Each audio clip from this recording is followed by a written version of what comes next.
எனக்கு வந்து ஒரு பிராண்டு தமிழ் நெறைய பாடுவாருங்கிறது ரொம்ப வருஷமாவே உருவாயிடுச்சு. அதனால ரசிகர்கள் அதுக்கு தயாரா தான் வருவாங்க. டிசம்பர் சீசன் அப்படிங்கிறது ஒரு ரொம்ப பெரிய ஃபெஸ்டிவல் ஆயிடுது இன்னைக்கு. அது வந்து என்னன்னாக்கா எல்லாரும் என்ஆர்ஐஸ் நெறைய பேர் வந்து இங்க வந்து கச்சேரி அட்டெண்ட் பண்றது. அப்புறம் ஆல் ஓவர் இந்தியா அதுலேருந்து வந்து கச்சேரிக்கு வருது. ஸோ எல்லாமே சேர்ந்து ஒரு பெரிய ஒரு விழா கோலம் பூண்டு விடுகிறது சென்னை.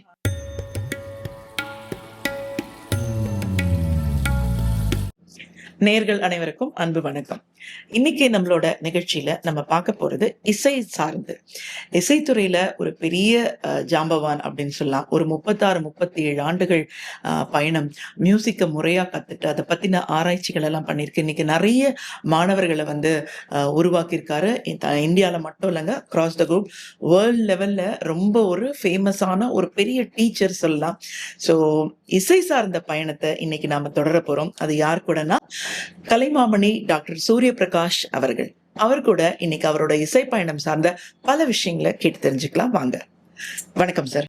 நேயர்களுக்கு என்னுடைய அன்பான வணக்கங்கள். ஒரு இசை பயணம் அப்படிங்கிறது உங்களோட சின்ன வயசுல இருந்து இப்ப வரைக்கும் தொடர்றதுனாலும் எல்லாருக்கும் மியூசிக்கை கத்துக்கலாம், பாடலாம், ஒரு டீச்சரா 4 பேருக்கு சொல்லி கொடுக்கலாம் அப்படிங்கிறத தாண்டி இந்த பயணத்துல நிறைய விஷயங்களை நீங்க சாதிச்சிருக்கீங்க. தமிழ்நாடு அரசு கலைமாமணி விருது பெற்ற ஒரு கலைஞரா இருக்கீங்க. கானகலா பஞ்சின்னு பாலமுரளி கிருஷ்ணா அவர்கள் கிட்ட இருந்து விருது வாங்கியிருக்கீங்க. ஒரு ஒரு விஷயம் சாதனை ஆகுது அப்படின்னா அது சாமானியம் இல்லை. அதுக்கான நிறைய கான்ட்ரிபியூஷன்ஸை நம்ம கொடுத்துருக்கணும். அந்த தமிழ் பாட்டு மேல உங்களுக்கு ஒரு பெரிய தீராத காதல். பாரதியார் பாட்டுகளை தான் நீங்க நிறைய இடங்கள்ல பாடியிருக்கீங்க. நடனத்திற்கும் உங்களுடைய கம்போசிஷன்ஸ் இருந்திருக்கு. ஸோ இந்த மியூசிக் இந்த ஜேர்னி சார்ந்த நிறைய விஷயங்களை இன்னைக்கு எங்க நேர்களோட நீங்க பகிர்ந்துக்கணும் சார். அதுல ரொம்ப அளவற்ற மகிழ்ச்சி எனக்கு. நிச்சயமா சார். ஃபர்ஸ்ட் நம்ம என்ன பேசலாம் அப்படின்னா, எல்லாருக்குமே நம்ம ஒரு ஸ்டார்டிங் அப்படின்னு ஒண்ணு இருக்கும். நம்ம இப்போ இந்த வயசுல இப்போ இப்படி இந்த குரு கிட்ட படிக்க ஆரம்பிச்சேன்னு.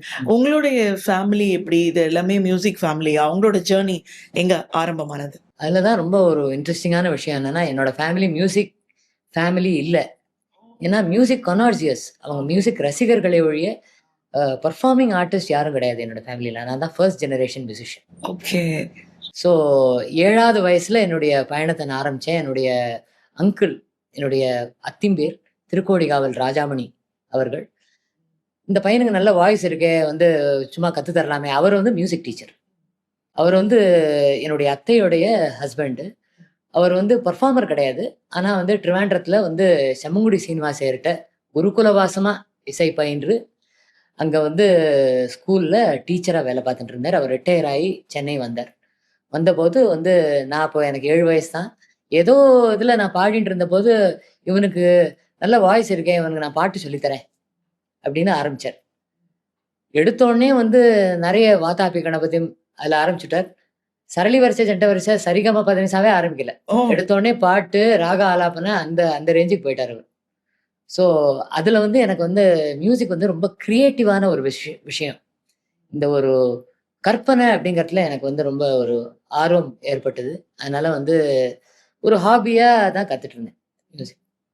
அதுக்கப்புறம் வந்து ஒரு காலேஜ் ஜாயின் பண்ற வந்து அந்த ஒரு பீரியட்ல வந்து எனக்கு வந்து சென்னையில இருந்துட்டு நார்மலா உள்ள டிகிரி படிச்சா போதும், என்ஜினியரிங் போ வேண்டாம் அப்படிங்கிற ஒரு மைண்ட் செட் வந்துடுது. ஏன்னா பாட்டு நமக்கு வந்து ஒரு பாதை அப்படிங்கிறது தெளிவா எனக்கு வந்து மைண்ட்ல வந்து பதிஞ்சுடுது. அப்போ வந்து எம்.ஏ. வேணுகோபாலன் அப்படின்ட்டு அவரும் வந்து செம்மங்குடி சீனிவாச சிஷ்யர். அவர் வந்து வீட்டுக்கு வந்து பாட்டு சொல்லிக் குடுத்தாரு. அவர்ட்டேருந்து நெறைய கீர்த்தனங்கள கத்துனேன். அதுக்கப்புறம் ஒரு கச்சேரி பண்ற அந்த ஒரு வித்வான், அவரோட வந்து குருகுல வாசமா பின்னாடி தம்புரா போட்டு, அவரோட ஒரு கத்துக்கக்கூடிய அந்த ஒரு பாக்கியம் எனக்கு வந்து சங்கீத கலாநிதி பத்மபூஷன் விருது பெற்ற டி.வி. சங்கர் நாராயணன். அவர் வந்து குருவா கிடைச்சது எனக்கு வந்து பெரிய ஒரு பாக்கியம். ஸோ அதுக்கப்புறம் இப்படி கச்சேரி பண்ணி கண்டிப்பா சார். இப்போ இந்த ஜேர்னி உங்களுக்கு இப்படிதான் ஆரம்பிச்சது அப்படின்னும்போது, உங்களுக்குன்னு ஒரு தனிப்பட்ட விஷயங்கள் என்னன்னா, தமிழ் பாடல்கள் மேல ஒரு தீராத காதல் சொல்லலாம். அதுவும் பாரதியார் பாட்டுக்கள்னா உங்களுக்கு ரொம்ப பிடிக்கும் அப்படின்னு சொல்லியிருக்கீங்க. நிறைய கம்போசிஷன் அதுக்காக மெனக்கெட்டு பண்ணியிருக்கீங்க. அந்த விஷயங்கள பத்தி சொல்லுங்க சார். என்னுடைய குருவோட குரு கான கலாதர மதுரை மணிகர். மதுரை மணிகர்னாக்கா அது வந்து பாமர ஜனங்களுக்கும் அவர் சங்கீதத்தை எடுத்துன்னு போனார். அவர் வந்து என்னன்னாக்க, one of the very few வித்வான்ஸ் அந்த காலத்திலேயே தமிழ் பாட்டுக்கள ஜனங்களுக்கு கொண்டு வந்தது. ஸோ அந்த ட்ரெடிஷன்ல நான் வந்ததுனாலயோ என்னமோ, எனக்கு தமிழ் மேல ஒரு அபரிமிதமான ஒரு காதல் சின்ன வயசுலேருந்து. தமிழ் இலக்கியங்களா இருக்கட்டும், கல்கி இந்த மாரி நாவல்களாகட்டும், வியாசர் விருந்து இதெல்லாம் வந்து நான் வந்து கரைச்சு குடிச்சிருக்கேன். ஒரு புக் எடுத்தேன்னாக்கா வந்து 2 நாள்ல அத முடிச்சுருவேன். அந்த 7, 8 வயசு, 10 வயசுலயே. அதே மாரி இங்கிலீஷ் புக்ஸும் படிப்பேன். ஸோ 2ம் என்னுடைய கண். English and queen's language Tamil. So அதுல தமிழ்ல வந்து ஒரு பெரிய பற்று. அது வந்து அதுவும் சேர்ந்து எனக்கு வந்து இந்த மாரி தமிழ் பாட்டுகள அதிகமா கச்சேரில வந்து இன்க்ளூட் பண்ணி பாடுறதுக்குள்ள அந்த ஒரு மைண்ட் செட்ட குடுத்தது. ஸோ இன்னைக்கும் வந்து ஒரு கச்சேரினாக்க ஒரு 80லேருந்து 90% வரைக்கும் என்னுடைய கச்சேரில தமிழ் பாட்டு தான் இருக்கும். ஸோ இப்போ ஒரு கான்சர்ட்ன்னு எடுத்துட்டா ஒரு 7லேருந்து 10 பாட்டு நீங்க பாடுறீங்கன்னா, அதுல மேக்ஸிமம் தமிழ் தான் பாடுறேன்னு ஆமா, சொல்லியிருக்கீங்க. ஆமா, அப்ப மணி ஐயர் அந்த மதுரை மணி ஐயர் அந்த காலத்துல வந்து தமிழே பாடாத டைம்லயே அவர் தமிழ் பாட்டு எடுத்து பாடியிருக்காரா? ஆமா. தமிழ் பாடுறதுக்கு ஒரு பெரிய எதிர்ப்பு இருந்தது அந்த காலத்துல. அந்த டைம்ல வந்து அவர் தமிழ கொண்டு வந்து தமிழ பாடுவேன். இந்த பாப்புலரா உள்ள சபாக்கள்லயும் தமிழ் பாடுவேன் அப்படின்னு தமிழ் பாடின ஒரு சில வித்வான்கள்ல அவரும் ஒருத்தர். அந்த ட்ரெடிஷன நீங்க ஃபாலோ பண்ணிட்டு இருக்கீங்க. ஒரு தமிழ் பாட்டு, பாரதியார் பாட்டு பாடுங்க சார். வெள்ளை தாமரை பூவில் இருப்பாள் வீணை செய்யும் ஒலியில் இருப்பாள். வெள்ளை தாமரை பூவில் இருப்பாள் வீணை செய்யும் ஒலியில் இருப்பாள். கொள்ளை இன்பம் புலவு கவிதை கொள்ளை இன்பம் புலவு கவிதை ஒரு பாவலர் உள்ள திரு வெள்ளை தாமரை உள்ளதாம் பொருள் தேடி உணர்ந்தே போதும் வேதத்தின் உள் நின்று ஒளிர்வாள். கள்ளமற்ற முனிவர்கள் கூறும் கருணை வாசகத்தும் பொருளாவாள். வெள்ளை தாமரை மாதத்தின் குரல் பாட்டில் இருப்பாள். மக்கள் பேசும் மழலையில் உள்ளாள். கீதம் பாடும் கோயிலின் குரலை கிளியின் நாவை இருப்பிடம் கொண்டாள். வீணை செய்யும் ஒலியில் இருப்பாள் அப்படின்னு பாரதியார் பாடியிருக்கார். அதே மாதிரி யாழெடுத்து நீ இன்பம் சேர்க்க மாட்டாயா அப்படின்னு பாடின பாரதிதாசனையும் பாடணும் இல்லையா? கண்டிப்பா. துன்பம் நேர்கையில் யாழெடுத்து நீ இன்பம் சேர்க்க மாட்டாயா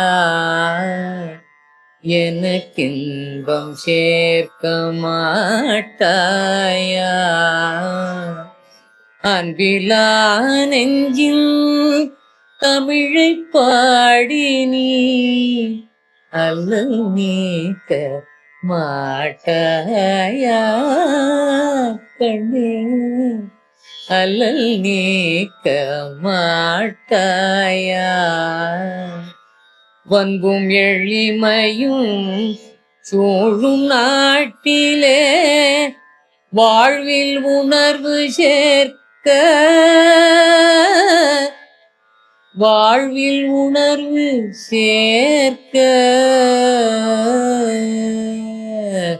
பண்டை நற்றமிழ் கூத்தின் முறையினை ஆடிக்காட்ட மாட்டாயா கண்ணே ஆடிக்காட்ட மாட்டாயா கண்ணே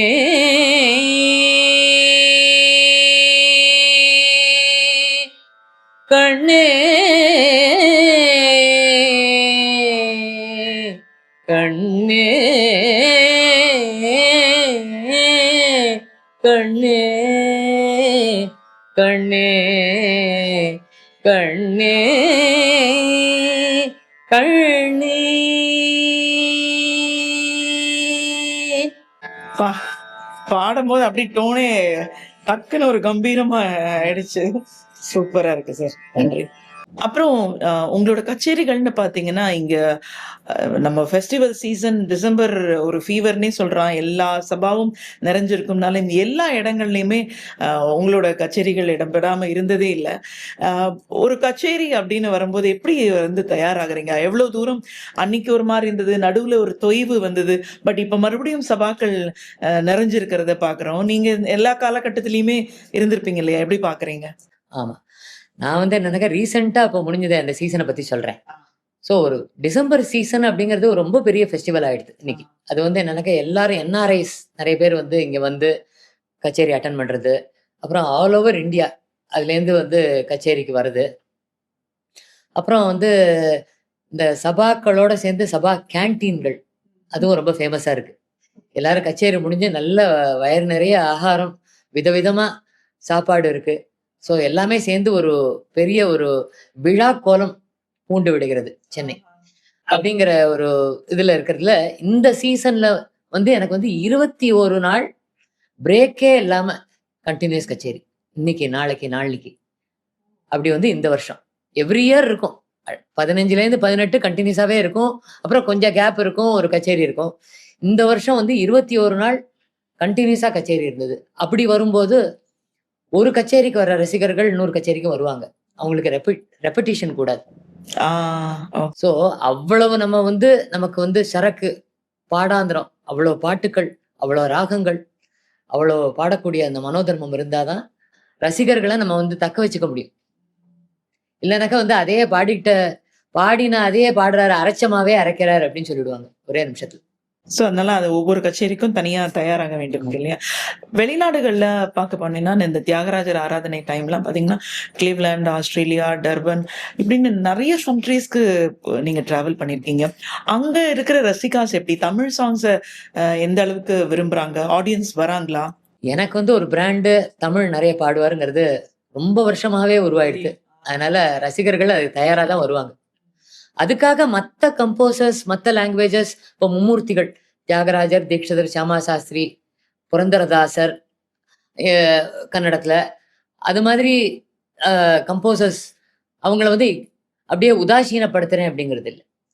அதனால அவங்களுடைய இன்ஃபாக்ட் வந்து தியாகராஜர் கீர்த்தனம் மாத்திரம் பாடியே ஒரு கச்சேரி 3 மணி நேரம். அதுவும் நெறைய பண்ணியிருக்கேன். புரந்தரதாசர் கன்னடமாவே பாடி 3 மணி நேரம் அதுவும் பாடியிருக்கேன். இதுல வந்து என்னன்னா, குன்னக்குடி வைத்தியநாதன் சார் மகா வித்வான். அவர் சொல்லுவார், "நம்ம வந்து சூப்பர் மார்க்கெட் மாரி இருக்கணும்டா. இது வேணுமா? எடுத்துக்கோ. அது வேணுமா? எடுத்துக்கோ." அப்படின்னு. அத தான் நான் ஃபாலோ பண்றேன்.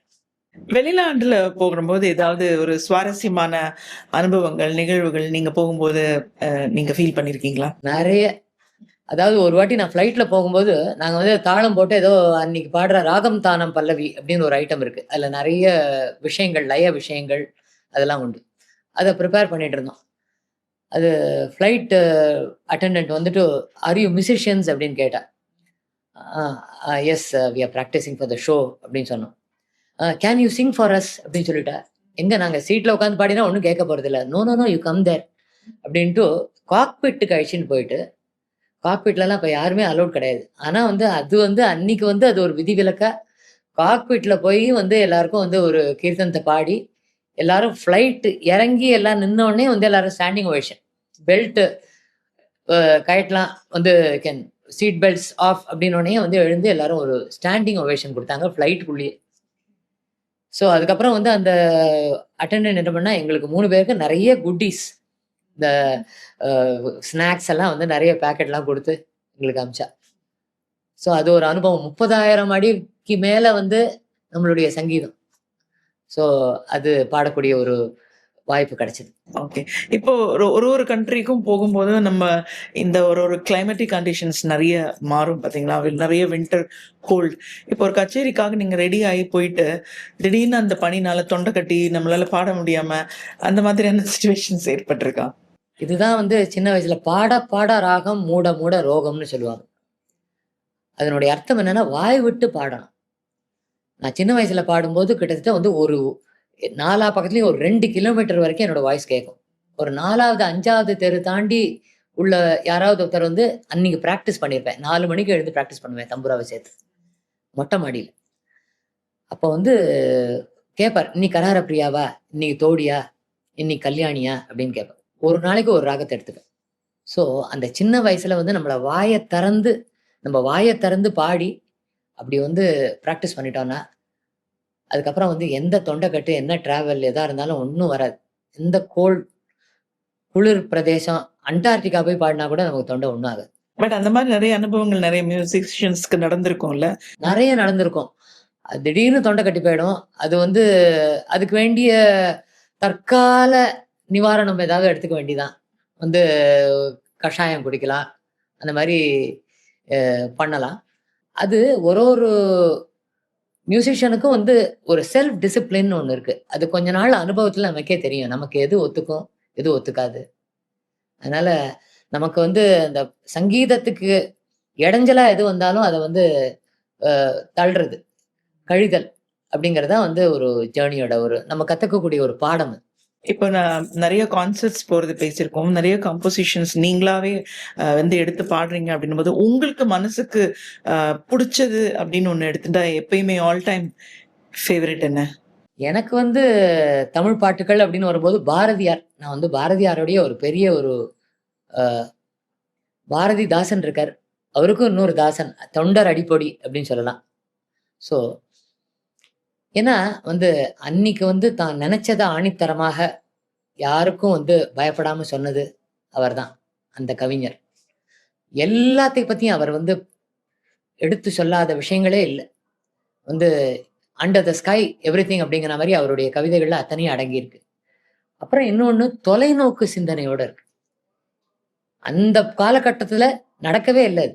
அதுக்கப்புறம் கிட்டத்தட்ட 100 வருஷம் கழிச்சு தான் அது நடந்தது. ஆனா அன்னைக்கே சொல்லியிருக்கு. ஸோ இன்ஃபாக்ட் சங்கீதமும் அப்படிதான் இருக்கணும்னு நெனைக்கிறேன். சங்கீதம் வந்து நம்ம பழமையில ஊறி தான் நம்ம வந்து சங்கீதத்த வழங்குறோம். ஆனா வந்து இன்னிய காலகட்டத்துக்கும் ஏத்தா மாரி இருக்கணும். அப்பதான் அந்த சங்கீதம் வளர்ச்சி அடையும். அது வந்து ஒரு தொய்வடையாது. இல்லன்னா கொண்டு மியூசியத்துல வச்சுருவாங்க உடனே.